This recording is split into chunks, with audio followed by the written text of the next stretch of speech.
谈了那么多酒的事情呢，今天来谈一些比较风花雪月的事情啊。因为毕竟年纪这么大了，总是人生中经历过很多事情吧。如果你想要知道，这个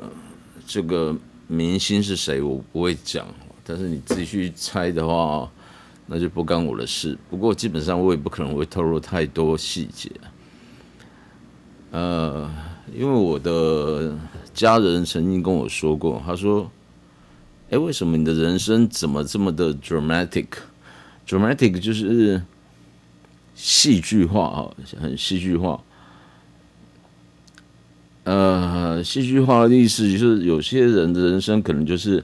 平平淡淡，你也不会遇到一些什么事情。但是有些像我一个朋友就很会中奖，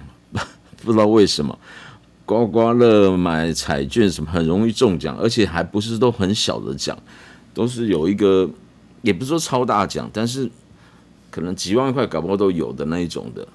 就是偏财运非常好啊。那这个你说你多去，我过年前去五路财神那边去拜拜，然后拜拜的时候我有放到短影片，各位可以去看，那是一个灵异事件哦。因为那天我其实我是先从这附近这边沿着海边的那个路骑脚踏车嘛，然后骑一骑之后，天气比较冷啊，那过年前的事情，然后再回到这个公路上面来，那走那个海边的小路呢，当然就是比较风景好，因为一边就是海，然后另外一边就是稻田，但是或是另外一边是防风林，然后再会稻田，风景不错，而且我是下午大概4点多的时候去骑的，因为我都算好了，骑4点多骑，然后5点半左右回到大路上，那天色也差不多就晚了，因为冬天嘛，然后刚好我就可以吃附近的一些海产店海产摊，我都计划好好的然后还是去外面骑。那天礼拜天吧，然后我骑一圈，对，的确是风景很好。其实我还有架镜头在我的那个电辅车上面去拍。这个年纪就需要电辅车啊，因为电辅车就是它并不是辅助脚踏车很多人会不是电动脚踏车，很多人会有一个这个误解。电动脚踏车是你要踩一个油门，然后就要一直往前跑，不是。电辅车是它只是辅助而已。辅助的意思就是说，你可以设定那个回馈的，就是不是回馈，就加强的力量。就是说，你如果是用这样的力，我不要讲单位好了，用3个单位的力去踩，那你如果是拨到那个杠杆是1的话，就是那个变档器是1的话呢，它有一个加速的啦，不能讲变档，它就会力回馈，就是它会帮助你，你踩1，它就会帮助1；踩2，它就帮助2；踩3，它就帮助3。也就是说，你都会有 double 的力气去那个。当然，你如果踩1，那速度很慢，它辅助的力量也就很慢，因为在它的判定里面，它就是你要快，它才会跟着快嘛。不可能你一踩一个1，然后它就跑很快，不可能。而且它电辅车有一个法令的限制，就是说，那就像脚踏车一样，只是车上有装电瓶，有一个发电器，然后会连接到你的那个传动那个轮的那个位置它有一点像是电动脚，就是有点像就是电动脚踏车了，但是它是辅助型的。那你最多踩到5的力量的时候呢，它会给你加强5的那个推力。我不要讲单位因为单位那个就变得很麻烦，什么多少牛顿那个我们不用去考虑到这个，你只要知道说你还是要付出，所以电辅车对于我这个年纪的人来讲是有帮助的。为什么？就是平常的时候你可以用比较低档数的，然后加力可能加2、加3这样帮忙跑。然后遇到有一些比较像我骑这种海边的路，有时候会比较高角度的那个坡度的时候，你如果这样踩，因为电辅车通常都比较重，因为你要考虑到它有电池，那电池还蛮大一颗的，然后再加上，因为我买的是瑞典的车子然后再加上那个车身，它又是比较越野型的，那轮胎这么厚一个这么粗一个，那这样子车身就很重了，那你再这样骑这个车，所以你踩一踩二，基本上辅助虽然有辅助，但是其实你的脚还是要用力那这样还不错啦，就是说等到你真的很累的时候，你把它拨到5的时候，你虽然还是在脚这样踩，可是你还是你可以维持一定的速度前进。可是最快，就是说不靠那种下坡的辅助的话呢，你在平地上最快踩到加力加到5，你踩的最快最多也是1个小时25公里，1个小时25公里其实不是很快，很慢了，算很慢的就是以脚踏车来讲啦，那可是它就是设定成，因为它有电动的帮忙的功能在里面，所以如果说它没有去限制你的速度的话呢，你就被一般摩托车你撞到人就糟糕了。如果是一个25公里的速度撞到人，基本上除非刚好这么巧，什么刚好跌到水沟啊，碰到什么东西啊，不然的话基本上是还好，那还是一个安全。而且25公里的时速是，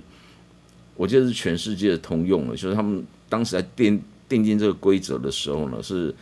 大家都是遵循这个规则。所以电辅车就是对我来讲就是这样骑，你也可以骑得比较远，像我那个一充电完，充电的速度也不会很慢还蛮快的，然后在家里就可以充电了，也不用充电桩。那你充完电之后，大概应该可以跑个大概，它上面写到200公里吧，还是多少公里？很够了嘛，200公里其实你骑那么远，200公里之内一定有地方可以让你去插头的。更何况你如果不插插头，它还是可以骑，没有电还是可以骑，只是很重而已。那就真的就是要训练你的体力不过用进废退嘛，就是肌肉这种东西，就是你如果没有每天不管手背的肌肉，或者是你的脚部的肌肉，如果你没有每天用的话呢，身体的机能就会把它，因为肌肉其实也是储存能量来源蛋白质嘛，肌纤维、蛋白质什么的。那如果你没有去用的话，它其实慢慢就萎缩，或者甚至它这要怎么讲？转化成能源听起来有点怪怪的，但是大家有时在报纸上可以看到的那种什么操劳过度、运动过度啊、体罚过度啊、横纹肌溶解啊。什么叫横纹肌溶解？就是你身体如果有医学系的我讲错不要怪我这是我的一般的认知，因为我毕竟是数学理工的东西，但是跟医比较没有关系横纹肌溶解就是当你被超过头的时候呢，你身体的本来有的那些能量已经可能就不够了，所以电脑会发出求救讯号，就是你的一些肌肉可能就会要把它转化成为能量嘛。那我的认知是这样，就是这种横纹肌溶解讲错不要怪我Anyway， 反正就是我要讲的不是这个，就是那一天我这样绕一圈，我前面是要讲说我那个朋友很有偏财运嘛我这方面就比较没有，我小时候有，现在比较没有。然后那一天我这样骑回来绕，差不多快要已经要下来了，要回到正路的时候呢，然后看到旁边有五路财神庙嘛，五路财神庙呢，我就想说过年去拜一下因为我没有什么这种很传统的信仰习俗，什么教我都没有什么信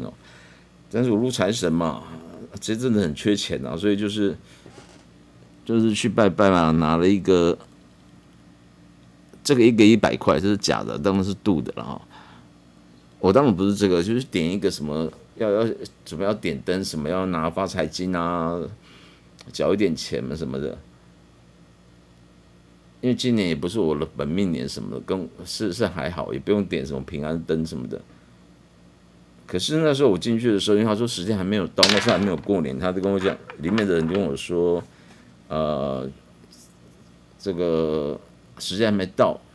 后来就是我前几天也有讲嘛，是初四的时候，他们才会发所谓的财神爷、迎财神爷。我一直以为是初五，是初四才对。所以初四那时候有一个影片叫阿贝出事了，开计程车的那个，听得懂的听得懂，这如果有国外的朋友一定听不懂。然后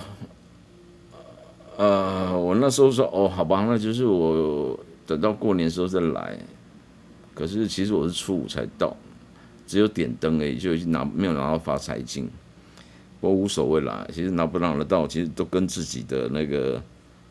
一些作为是有关系的嘛。我所谓拿不拿得到，是说你能不能发财，那种偏财运或是什么侥幸中了一个那个几率真的很低很低很低啊。那当然买一个欢喜是一个希望是一回事啊，但是那个其实有人讲说彩券就是穷人在骗富人的游戏，因为就好像赌场开赌博一样，以大数据来看，以统计学来看呢，就是10赌9输嘛。那总会有一个赢的，会有一次赢的，可是你赢的基本上你是远比不上你赔的部分了哦。那如果你在某些赌场玩，我不想哪里有赌场，我是说，如果某些赌场玩，你一下突然就赢了很多钱，那赌场的保安啊，里面的那些打手们，搞不好还会怀疑你是不是有作弊或什么的。我不谈这个东西，反正，但是我有朋友，就像我刚刚提的，他人生也是很 dramatic， 就是他常常po他发票中奖，什么中奖一中可能4000块多少钱那种，真的频率很高。然后，但是我们公认的很会中奖的男人。然后那时候我去那边拜拜的时候呢，因为就还没有不是拜拜了，就是求发财金，然后五路财神嘛，号称全台湾5个有名的财神之一嘛，那我就去拜啊。我本来不知道，我进去才知道的，但是我知道那是一个财神庙哈。那进去拜的时候呢，我就拿手机，因为里面金碧辉煌，而且已经到处都吊那个灯。这个也是一个小尝试，跟酒没有关的小尝试，就是说吊的那些灯，每个灯其实它都有它的意思在，有平安灯啊，有那种，不过五路财神大部分都是什么财库啦，它还分很细哦，有偏财的，就是有财运开财运的，还有所谓财库，就是说怕你左手来右手去的那种，我就是需要财库的那种型的，不然有时候赚了半天不知道钱跑去哪里的那种感觉。那当然是要记账了，那是另外一回事。但是他就是点财库灯，就是上天会帮你补这个财库，不然有时候真的啊，有很邪门啊。就是我以前也有什么中过什么奖，然后比如说我记得也是中了4000块钱的发票，而且是那个年代学生时代那中了4000块很多当时一个月生活费才6000块而已然后中了4000块。很早很早以前的事情了，我大学的时候，你想看多久以前的事情？然后哇，4000，这真的高兴得不得了啊！就好像第二天晚上就钱都还没领到，好像就扭到腰、闪到腰了。我已经忘记是怎么闪到了，也不是跌倒，就是突然怎么样，然后。平常这种事情都是小事情，都还可以忍耐或者什么的，慢慢的。可那时候实在弄得很痛，就是从来没有扭得这么严重过。去看完医生之后，那时候好像还没有全民健保吧，反正去看了医生，打小止痛的啦，然后是那种反正就是缓解那些药，而且那阵子就不太舒服，那几天都不太舒服。然后我总共花了多少钱？医药费花了3000，我记得很清楚，是3600-700块钱，这样差不多这样子。所以我那发票一张出去，几乎就是抵掉那个钱了。而且后来陆陆续续，如果说我真的不小心有中奖的话，我发觉就很容易就会发生另外一件事情。这个要怎么解释呢？就是说，后来想一想，老天可能在跟我讲，你就是必须要努力的做正事，不要靠这种偏财的东西，因为偏财的东西呢，不是我命中就应该要有的。所以，偏财，我刚刚在早上起来，真正起来在玩股票，然后这个，我前面的策略跟后面的策略就不一样。这阵子我就发觉我不应该像之前这样弄，即便我觉得我自己聪明，但是对自己讲自己聪明有点怪怪的。但是就是我是觉得我会看很多东西，但是在这种股票市场里面呢，这种金融市场里面呢，不是你一个人的问题，因为它是一个集资的力量在推动某些的，比如说法人啊，或者是说大户，那种大户就是，比方讲，我举一个例子，比如说你买一个台积电的股票，你觉得它好不容易上涨了，你可以卖了，可是问题是他们所谓的买卖在那个市场里面，它都是按照一个顺序的，它要帮你撮合嘛，也就是说，你看到现在是高档，你赶快讲说你要卖，因为你买的时候是低档，可是问题是。市场上也有大客户在弄这些东西，所以他们就会预防这种事情发生，就是你去抢单，然后造成股票可能往上涨或者是往下跌，类似像这样的情形，所以他们都会有布阵在买卖这边都会有一些量在那个地方，平常没有出来，等到最后快要结账的时候，突然跑出来的时候，那一挡住你就好像排队一样，你现在要买某个门票，电影票很好看，某个电影很好看，那买电影票，突然其实你发觉你要去买的时候，那个时段你本来以为没有什么人的，然后还有特惠时段，就是你发觉前面一群人，然后这一群人，然后因为你排在比较后面，你就跟着一个一个排，等到排到你的时候，你的优惠可能就没有了，那股价可能就涨上，就跌回来了，所以。当时我在跟一些朋友谈的时候，特别是在做银行的这些朋友，我有一些银行的朋友嘛，他们就跟我讲说那些东西就是简单讲，其实应该讲说你不要把网撒得太大，因为你的资源本来就有限。像我举例像那台积电那个涨上去就，我有看到就是说前面一堆单子可能有。比如说3000张好了，3000张台积电的股票的单子多少钱？高价位在那边，他们的准备要卖出去，那你的价位跟他是一样的，你也觉得说你可以赚到钱啊？问题是3000张多少钱？一张台积电股票，当然我们就算100万就好了。那3000张呢，就是3000个100万，3000个100万多少钱？30亿吧，还多少钱？应该不是3亿买，应该也没有到300亿，应该是30亿左右。30亿耶，有人有钱丢在上面，然后挡在那边，你怎么可能？你口袋里有30亿吗？没有啊，就是说他可能是集资，所以才有一堆股票老师什么的嘛。那集资这样的力量才可以，他会挡住你，他可以控制这股价的上下跌。不是我所谓控制，就是说他会加入一些心理学的角度去操纵，然后这些东西可能是他们放出来的一些买的人是要放着，卖的也是要放着，然后就这样去操纵这个股票。那个傅昆萁啊，以前那很年轻的时候，听说大学时期也是赚到就超过1亿元，而且他比我年纪还要大，他大学的时候赚到了超过1亿元，那个感觉就是那个时候的1亿元可能相当于现在的搞不好20-30亿元跑不掉。所以他这么有钱啊，一路就钱滚钱弄来弄去，钱滚钱最好赚钱的啦。然后再买土地又选那个，然后钱又撒出去又什么的。我不是讲要买票我是讲说钱撒出去去买土地或买什么东西的我这个傅昆萁不要告我我是花莲人嘛，我那个时期我哪听过傅昆萁？我们那时候花莲的那个民意代表大部分都黑道的然后。我有同学的爸爸就是然后我听过什么傅昆萁，所以对这个，但是你只要去思考说，夫妇2个人在花莲地区可以30年吧，还是几年，20年还是30年，反正就钻法律漏洞嘛，就是你今天县长当完2任，你就要换下来，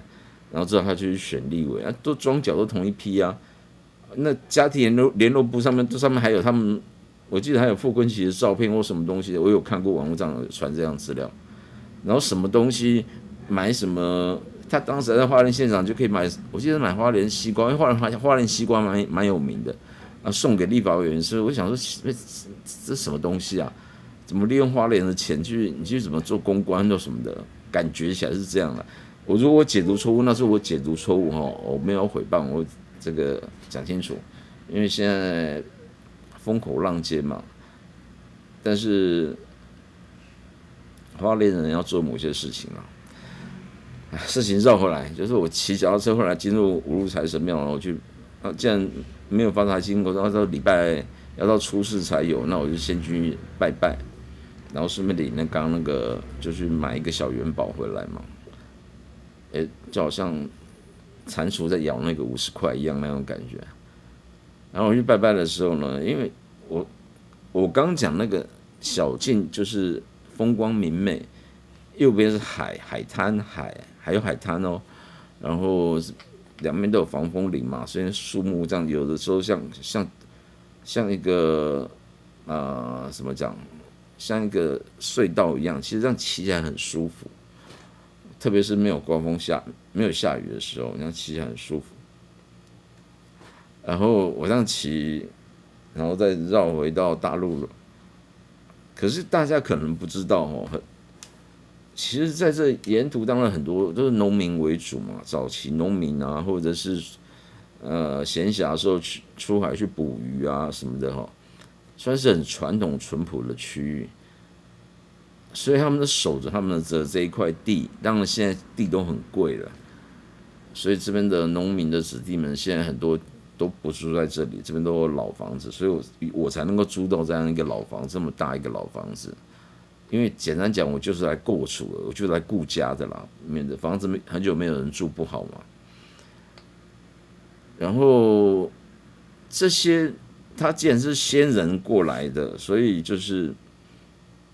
经过了100年，对不对？可能漳州、泉州什么过来，已经过了至少有200-300年了嘛。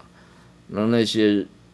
客家人，然后什么这边其实很多噶玛兰族的卡巴兰，还有那个客家人，依然有客家人哦，当然也有闽南人。然后他们如果先人过世的话，其实如果你有注意到的话，到宜兰这边来，靠近这个海边的这些田野哈，不是田野就是田地哈，看到这么大一片。有些人就想买房子要买地盖房子啊，1/10啊什么的。但是你知不知道那个某些地，你可以看到它角落可能会有一些比较特殊的设计的那种小房子。什么叫小房子？就是他们的先人可能过世之后，其实就是葬在自己的田的旁边这样子，可能在田的一角或者田的旁边，因为他们以前的田都很大一片。你不要忘记当时那个。只有靠台9线的时候，就是靠北宜公路的时候，你要绕台2东北角绕一大圈，或者是台2这样走也是很辛苦。那时候真的是交通的不方便，然后这边就相对来讲，宜兰这个地方就是变成是你往花莲也不方便，就是要走那个苏阿公路那么多山嘛。你看那个清水断崖，也就是一座悬崖就100多公尺，就是整个这样，根本就是没有路可以走啊，除非打山洞嘛，那是后期的事情嘛。那雪山隧道也是后期20年前左右才建的，所以你看这段时间真的，其实宜兰这块腹地，宜兰南洋平原其实都是一个就是跟台湾其他地区，其实跟花莲、跟台东类似差不多，就是都被阻隔住的，所以我们常讲说，宜花东，对不对？台湾的东部叫宜花东，那宜兰呢，你要算东北呢，其实它距离基隆，它虽然跟台北县有接壤，但是基本上都是山啊，而且那山都很高啊，所以好，我话题讲完了，就是说，那他不是那些他们的先人不是葬在这个田的旁边，就是葬在往海那个地方，就是可以看到太平洋这样。当然这些地方呢，其实你平常可能看不到，为什么？因为它是在防风林里面，在防风林里面，从路上反而搞不好还看得到，因为它这边这块靠近路的这边会种东西嘛，防风林那一侧反而其实就是为了要隔绝海风的嘛。但是有些他们就种竹子啊，种什么植物什么的，然后那个木在里面，所以清明节扫墓的时候呢，常常看到这整条路那边那个有些草啊，有些什么树被弄掉了，然后那个木就很清楚跑出来了。不过因为我常这样骑，其实看过的时候就是，反正我骑脚踏车，我并没有做什么事情，我就是我也会拍照或什么的。其实你不要对那个拍，你就只是拍你在运动的样子，都 OK 的，因为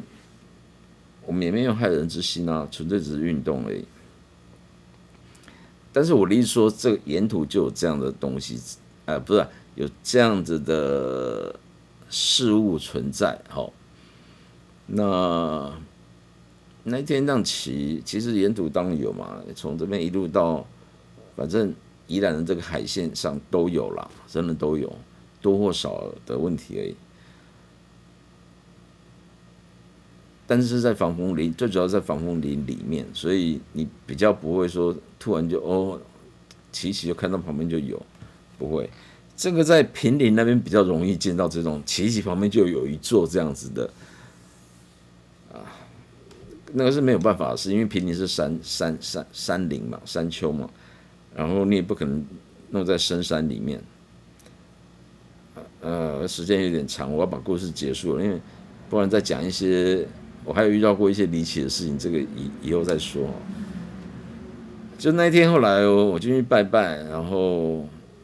求发耐心没有，然后我想说至少先都来了嘛，捐一点香油钱，然后拜拜，然后再吃个饭，旁边的海产摊啊什么的去吃个饭。那拜拜的时候呢，手机这样拿着，然后因为很漂亮，真的上面挂满了什么求什么求什么平安灯啊财库灯啊。偏财运灯啊，什么灯什么，那个灯要钱的。像我订了一个那个财库灯，它上面要写我的名字什么的，会吊在上面，会帮你吊1年。所以你看那种财神庙，如果上面灯越多的，表示什么？越多人点那个灯，所以他不是说你先来了5000个人，每个人要点他就帮你点，没有。它的每个还是要有一个位置在，所以不是说真的挤满满，而且你点灯，它当然就有一个比较大的区域给你吊起来。它跟那种我们求那个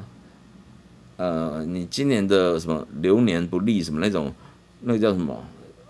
反正本命年什么的那种，它点一个那个平安灯那种小小一格这样进去，那不一样，那一个墙壁就很多个，可是那种点那种大的灯就贵了，而且灯越大越贵。然后越靠近那个里面的财神，那个我说五路财神庙了，越靠近里面的灯呢，越大的那种灯呢就越贵。那个甚至是后来我就问他说：“那我现在点什么灯？”他说没有位置，没有位置。庙很赚钱，真的很赚钱。然后他就跟我讲，像里面最大的那个有一个很大点在那个财神的财神是什么神我也不知道，反正就是有很多神像嘛，然后。一个很大的灯，其实老外来看，搞不好以为说那种是那个中国的艺术啊，或者台湾的这种中华文的艺术啊什么的那种灯，但买一整吊在家里面，感觉就会其实很奇怪啊。但是他们可能不知道嘛，那个灯一盏好像吊那一个好像一年要10万块钱吧，我印象中是10万块钱，然后旁边还有什么8万的啦，多少钱。都很大，然后写什么公司、什么名字什么的，吊一个小牌子在上面。那也不尽然全部都是发财，也有求健康什么的啦，因为有健康你才有钱嘛，对不对？好，快要30分钟，我要做结束了，因为后面我也不知道什么原理，我没办法解释。就是好吧，后来我就想说，那我就要点灯啊什么的，啊有一个位置，就刚好还有几个位置我可以点。你现在去点可能都没有位置，而且他号称他是台湾的5大财神庙，这谁统计的我也不知道，反正他就这样讲，而且真的很多人。可是我去那时候因为还没过年啦，所以我骑完脚踏车那天晚上里面就一个庙祝，就是其实在写那个，就是帮你开一些资料啊、收钱什么的。然后因为已经接近快要午餐了，快要晚餐的时间了，已经到傍晚了嘛，也没有什么人。然后后来我进去之后问了说，哦，现在还没办法那个求那个钱母，所以我就是旁边买了一个元宝，然后就是绕一圈，我也没有点香，我就是这样子绕一圈，然后这样拜拜。因为其实这边的庙不是开24小时啊，它可能也是6、7点、7、8点就，特别是越靠海的那种风很大，就早就把门就关起来了。我应该算是最后一批进去的啦，因为没有几个人了嘛。然后我进去之后呢，走到里面比较深的地方，它反正这个庙就是会有反正那个神左边一个神，右边一个神嘛，一般都是这样嘛，左右都有2个，然后中间才是主神啊。这主神好几个，我也不知道哪一个是主神，最大那个是主神，然后左右2边就是那种副的那种的。然后我就这样从进去之后，一般的庙是要从右边的门进去，然后从左边这样出来哈。那没有人在走正门，正门是拜拜用的。然后我从右边这样进去之后，问了清，他的入口处在右边嘛，就是在收那个。他没有，然后我就好吧，那我就是就是本来想初5再来。然后我在走进去的时候，我就拿着那手机拍，因为很漂亮，很多灯这样拍。然后走到那个最右边那个神像的时候，我就鞠躬，我都没有讲话，因为你在拜拜啊，而且我也没有祈求什么东西啊，就算祈求有在心里面，没有什么讲出来。我拜，然后到中间的时候又再拜了一下，再走，再拜一下。但是沿途我就是镜头一直拿着，然后看到雕梁画栋啊，看到那个旁边的光明灯啊，什么什么灯什么就拍啊，这样，录影啊，不是拍。中间只有一个男生从我旁边走过去呢，年纪跟我差不多大，他大概可能求事业要改运什么，在那边宝贝后期的时候，但是那种讲话也不会很大声，没有什么声音，他只是在宝贝的圣杯什么什么杯这样。结果我这样拍完了之后，我走出来，沿途也没遇到任何人了，我就从左边这边出去了。出去之后，然后把录影关掉了，录好了，然后跑去吃饭，再骑一骑，差不多100多公尺的地方就有那个海产店，我就去吃饭。吃完饭才回家，结果回到家去看整理那些今天出去玩、去骑脚踏车啊，去这个吃海产啊，然后去庙里面拍那个雕梁画栋啊，可以丢在那个 Instagram 上面嘛。然后我就看到那个录影片啊，那个我拍的那个那段影片，看了之后我就觉得我今天就这样骑，我过程也没做什么，没有在中间小便啊或什么那种什么不雅的举动，就这样子绕。然后我去财神庙，在庙里面这样拜拜，可是各位可以去看，我应该有放在那个短影片区哦。就拜拜的时候呢，总共拜了3次，因为对左右中左嘛，然后其他时间我是手机上拿着。你也可以看到有那个要宝贝的那个男生从我旁边走过去，后来是走过去，但是你没有听到什么声音，他这个人也没有讲什么，没有讲话。然后我就听到那个影片，从我进去了之后到那个开始第一个要拜拜的时候呢，一面拜就听到后面有背景声。各位可以去看那个影片哈，我应该是放在短影片区，有背景声，应该是有放吧，没有放的话我再放，反正有背景声，什么背景声？就是有人在讲话，或者是在一些很奇怪古怪的声音，就对了。拜的时候就会有，然后不是我自己的声音哦，我这样讲话，你各位有听到声音吗？没有啊，我不是不是这样子的啊。结果后来一直到我到拜最后一个的时候更明显，那声音更大。然后因为我还有这样拍了一下，但是我在场什么声音都没有听到，不然我一定会看，你看那镜头一定会这样转，我都没有，然后就走出来了。到初五的时候呢，后来也没什么事情啊，因为我觉得可能是我骑车是有惊扰到还是什么的，可是我还是会去骑，我不会不去骑，因为那个路不是因为我而开的，是本来就有的，好，那不是我的错哈，这个反正沿途也是以后看到这种东西就稍微啊，就打扰了，这样赶过去，这样就好了。因为你不可能不骑这些路啊，对不对？而且后来也没有什么事情了，因为那财神庙我也没有什么那个，就是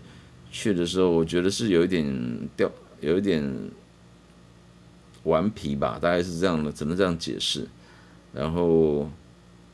过年的时候我有再去，就是我初五才去嘛，求不到那个，然后这个点平安灯啊，跟他讲说我现在可以点了嘛，再来一个不是平安灯啊，那个财库灯什么的。然后他忙完了之后，那时候我也是傍晚去，差不多类似的行程。这时候呢，我想说，上次有这样，会拿照相机这样去看，这样就跟上次一样，重新再拜一次。然后回来的时候，拜的时候一样都安安静静的，没有声音哦，也没什么人，都是傍晚的时候去。然后等到我在吃饭的时候，我在同一家餐厅吃饭，因为那家菜很好吃。就是我在影片里面有介绍那个它叫做海鲜呐，海鲜小馆哦，不是海边，它海鲜小馆。那很容易看得到一个招牌写一个海鲜，我在影片的那个标题栏上面就写海鲜哦，就把那家店的名字拍出来，只是暗暗的看不是很清楚，效果不是很好啊，不过就勉强看。然后我在吃那个时候吃饭的时候就看，特别去看那个我在跟上次一样在那边拜拜的，就这样那些影片，没有听到什么声音，然后我就阿弥陀佛，这个大概就是这样了。然后昨天去吃饭的时候跑去买了一张1000块，一张500块的那个刮刮乐，因为我只有在过年的时候会去刮这个。有一年我过年的时候刮那个2000块，那个连续中6张但是最后结果还是0，就是你中买一张，再中的买一张，没有偏财运就是这样子。就是说他已经提醒你6次，你一直让你最后都能够累积成2000块，再买下面一张，你还是停不了的时候，到第7张就0了。所以最后结果是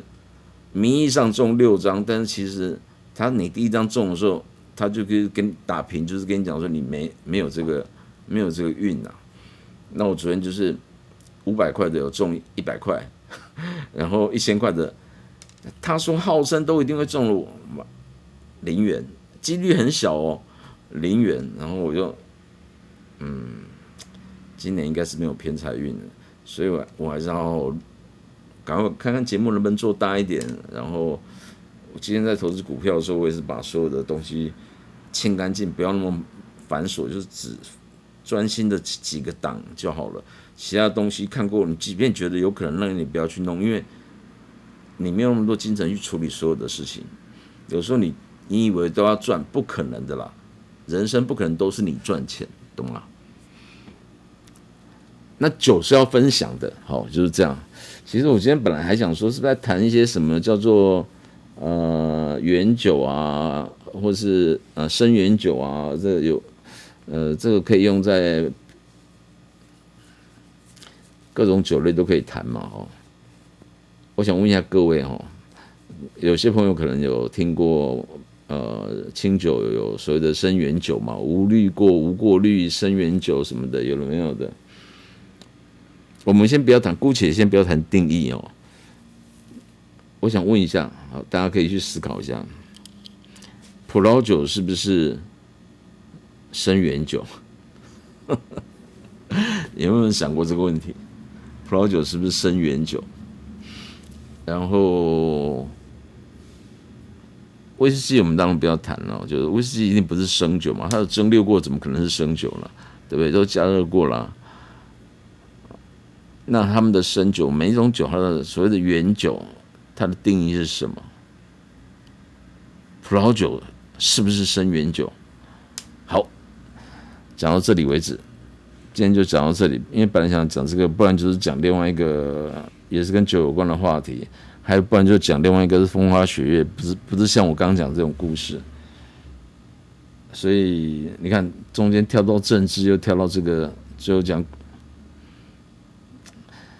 我这个频道，大家就把它当做用听的把它听完，你可以把它当成像听广播一样就好了。那中间也是会扯一些酒有关的东西，那也会，我人生中很多故事可以分享。那填土之道有道理，填土之道的确是有道理哦，不是只有吃喝玩乐，对不对？人虽然是一切生命从海洋发起，但是人的结束可能是在土地里面，对不对？我们不是要落叶归根啊，我们是要落地归根吧，就是你在哪边很难讲嘛，对不对？人生很难讲嘛。拜拜。